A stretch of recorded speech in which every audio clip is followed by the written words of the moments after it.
अगर अब मैं आपको स्क्रीन में जो एक वाक्य दिख रहा है इसमें कौन सा अलंकार है ये पूछूं तो आपका आंसर क्या होगा। बहुत सारे बच्चों को पता भी होगा, बहुत सारे बच्चों को नहीं पता। ग्रामर के रूप में आपको पाठ के अंदर के कुछ ग्रामर ऐसी को देखने को मिलते हैं। आपको पता है कि हमारा हिंदी का पेपर है वो री एग्जामिनेशन होने वाला है 10 अप्रैल को। अब ये निर्णय तो शिक्षा मंडल द्वारा ले लिया गया है, लेकिन हमारे स्टूडेंट लोगों के बीच में ये सबसे बड़ा दिक्कत ये है कि अब हमको करना क्या है। क्योंकि हमने जो पुराना सिलेबस मतलब जो पढ़ा था पुराने पेपर के हिसाब से जो 14 मार्च को हुआ था उसके लिए हमारे पास बहुत सारे सोर्सेस थे, हमारे पास क्या पढ़ना है ये सॉल्यूशन था। क्योंकि लगभग जो पेपर्स में आ रहे थे वो मॉडल पेपर के ही आ रहे थे, फिर नवोध का बात करें प्रबोध का बात करें आ तो रहे थे। ठीक है, अब दिक्कत ये है कि अभी क्या, अभी हमारे पास पढ़ना क्या है, हमको करना क्या है कि हम किस तरीके से पढ़ें और हमारा नंबर इस बार बूस्ट हो जाए। क्योंकि जो लोगों का पेपर इस बार बिगड़ा हुआ था या फिर जिन का अच्छा खासा नंबर नहीं बना था उनके लिए गोल्डन चांस हो सकता है। क्योंकि मैं कुछ ऐसे ही स्ट्रेटेजीज के बारे में बात करेंगे जो आपको नंबर बूस्ट करने के लिए बहुत हेल्पफुल होंगे। और मैं कुछ ऐसे ही बताने वाला हूँ चीजों के बारे में जिनको आप ध्यान में रखकर आगे की तैयारी अच्छे से कर सकते हैं। और हमारे पास शायद अभी तक आज जो मैं वीडियो शूट कर रहा हूँ 29 मार्च है, ठीक है। और हमारे पास 11 डेज हैं अभी भी, जिसको हम अगर सही तरीके से यूज करें तो हमारे पास एक सही मौका बन जाता है एक अच्छा नंबर स्कोर करने का। तो आज कुछ ऐसे ही बारे में बात करेंगे जिनको जान के आप अच्छे खासे नंबर बूस्ट कर पाएंगे अपने पेपर में।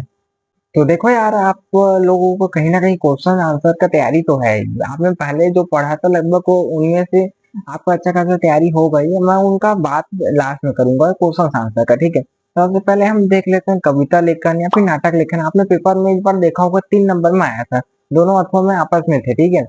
और इनको पढ़ना पिछले बार आपने कहीं ना कहीं मॉडल में पढ़ा होगा तो वो कहीं ना कहीं फंस चुका था, लेकिन इस बार किसको पढ़ोगे जो फंस जाए और आप हमारे काम आ जाए, ठीक है। ये सबसे बड़ा काम आता है। अब इसको आपको करना क्या है, मैं उसके लिए अगला वीडियो जो बनाऊंगा इसी के ऊपर रहेगा, ठीक है। जो नाटक लेखन के बारे में कविता लेखन के बारे में आपको इम्पोर्टेंट तरीके से समझ में आ जाएगा और किसको पढ़ना है ये समझ में आ जाएगा, ठीक है। अगर बाय चांस अगर मैं जो चीजें बता रहा हूँ अगर नहीं आया पेपर में तो आपको ट्रिक तो पता है ना कि आपको किस तरीके से बनाना है, तो वो ऑटोमेटिक बन जाएगा क्योंकि रिलेटेबल रहता है, फॉर्मेट तो सेम ही रहेगा।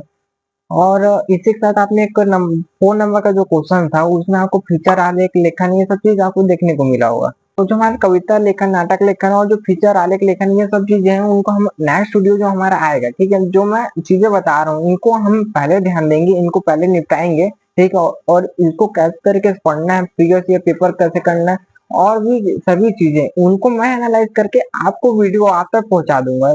आपको कुछ नहीं करना है, वीडियो को देखना है, समझना है और उस तरीके से आगे का मेहनत करना है, ठीक है। इसी के साथ आपने क्वेश्चन नंबर 5 में पत्रकारिता लेखन देखा होगा जिसमें बहुत सारी चीजें आगे चुके थे, क्वेश्चन आए थे। जैसे कि मैं क्वेश्चन का बात करूं जैसे कि पत्रकारिता के कितने अंग होते हैं, ये टाइप के क्वेश्चन बहुत सारे ऐसे ऐसे छोटे छोटे एक एक नंबर के पूछे जाते हैं, ठीक है। टोटल 4-5 से होते हैं जिसको आपको आंसर देना पड़ता है। और इसको कहाँ से पढ़ना है ये भी हम वीडियोस में बात करेंगे, लेकिन मैं सिर्फ अभी आपको ये बता रहा हूँ कि आपको किन पे फोकस करना है और उनका आपको कैसे पढ़ना है उनका वीडियो मैं आपको पहुंचाऊंगा, आपको प्रोवाइड करवा दूंगा जिससे आपको आसानी हो जाएगा उन चीजों को समझने में पढ़ने में, ठीक है। और इसी के साथ अगर पत्र का बात करें तो पत्र भी इम्पोर्टेंट होता है, ठीक है। लेकिन कहीं ना कहीं हिंदी का जो पत्र होता है यार, बहुत सारे ऐसे टैलेंटेड बच्चे होते हैं जो अपने मन से बना लेते हैं और काफी सही भी होता है और लगभग उसमें नंबर कटने के चांसेस भी कम रहता है। तो हम पत्र लेखन का बात तो अभी साइड में रख देते हैं और निबंध का बात करें, निबंध का फंसना बहुत ज्यादा इंपॉर्टेंट होता है। इस बार शायद बहुत सारे बच्चे ने तैयारी किया होगा, उनका फंस भी चुका होगा, लेकिन ऐसा नहीं कि जरूरी नहीं है कि हर बार हमारा किस्मत साथ देगा। तो ये सबसे बड़ा दिक्कत वाला बात है, लेकिन हम इसके बारे में भी जानेंगे। हमारा अगला जो फोकस हम जिस पे करेंगे ये हमारा निबंध होगा, ठीक है। निबंध को किस तरीके से पढ़ना है, कैसा फॉर्मेट होगा और किस तरीके से हम पढ़ेंगे, क्या पता वही फंस जाए तो हम बहुत सारे ऐसे इंपॉर्टेंट चीजों के बारे में देखेंगे।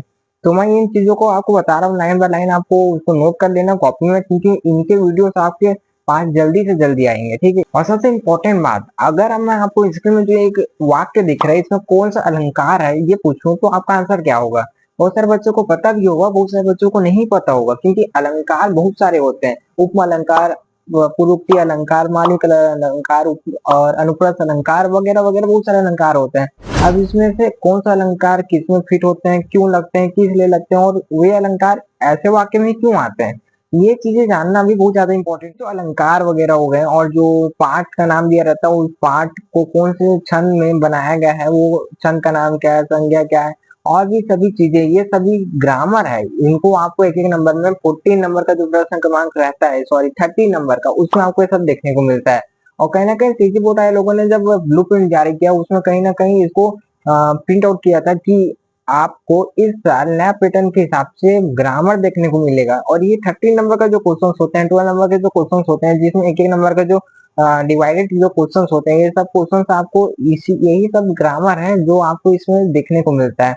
अब ये सब ग्रामर कहीं ना कहीं अब आपको कहाँ से पढ़ना है, कैसे पढ़ना है, किन चीजों को पढ़ना है, ताकि अगर कोई सा भी क्वेश्चन आए तो आपसे बन जाए। इन सभी चीजों को ही मैंने इस सभी स्ट्रेटेजीज में रखा है कि अगले वीडियो जो आएगा उसमें आपको इन चीजों को समझना होगा, और ताकि एक एक नंबर के जो क्वेश्चन है वो नंबर आपसे छूटे मत, क्योंकि ये सब चीजों को बारीकी से आपको मालूम होगा तभी आप इनको बना पाओगे। और जो आपको पठित गद्यांश, अपठित गद्यांश, काव्यांश, ये सब चीजों को देखने को मिलते हैं ना, उनमें जो क्वेश्चंस होते हैं पढ़ के आपको उसका आंसर देना पड़ता है, वो सब चीजों के बारे में भी बात करेंगे। इनफैक्ट वीडियो बहुत ज्यादा इंटरेस्टिंग होगा, मैराथन की तरह एक के बाद एक वीडियो आएंगे और अंतिम तक के आपके पास इतना वक्त रहेगा इन सब चीजों को पढ़ने के बाद कि आप इन चीजों को दोबारा से रिवाइज कर सको।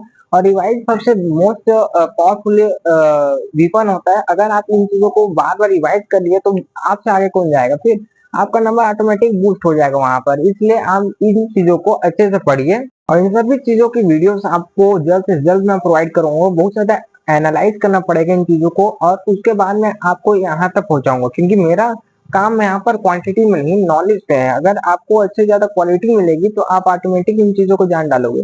ठीक है, तो नेक्स्ट वीडियो का इंतजार कीजिए, बहुत ज्यादा इंपॉर्टेंट होने वाला है। इसलिए आप चैनल को सब्सक्राइब जरूर कीजिए और बेल आइकन ऑन में जरूर प्रेस कीजिए ताकि मेरा वीडियो आप तक जरूर पहुंचे, क्योंकि सभी चीजें बहुत ज्यादा इंपॉर्टेंट होने वाला है। बाकी मेहनत करते हैं साथ में और आगे बढ़ते हैं और इस बार का पेपर भी अच्छे से बनाएंगे। चलिए मिलते हैं नेक्स्ट वीडियोस में।